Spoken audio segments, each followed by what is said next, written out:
Hello everyone, শুভ রাখি। জানি রাখি চলে গেছে, তো তাও লেট আপলোড করলাম জানি। আমি অল্প বিজি ছিলাম তাই আপলোড করা হয়নি। তো আজকে ভাবছি আমার মেয়ের এই রাখির ভিডিওটা আপনাদের সাথে শেয়ার করি।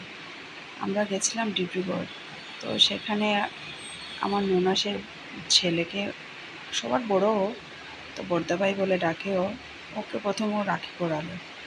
বর্দাভাই খুব খুশি, ও খুবই খুশি, মানে বর্দাভাই এবার সানভীর থেকে ফার্স্ট রাখি পড়লো। তো আমাদের এই রাখি পূর্ণিমাটা ভীষণ ভালো কাটলো। তো আমার মনে দুঃখ ছিল আমার রাখি পরানোটা হয়নি, আমার তো নিজের ভাই নেই। তো আমার দাদা একজন আছে, তো ওকেই রাখি পরাই। বাট এবার আর হলো না, আমি গুয়াহাটিতে ছিলাম না, তাই পসিবল হয়ে ওঠেনি। যাই হোক, আমার মেয়ে তো এবার রাখি পরাতে পারলো। তো বড়দাভাইকেও এবার রাখি পরালো, অনেক খুশি। তারপরে আসলো ছোটদাভাইয়ের কাছে, মানে আমার ভাসুরের ছেলে, তো ওকেও রাখি পরাচ্ছে।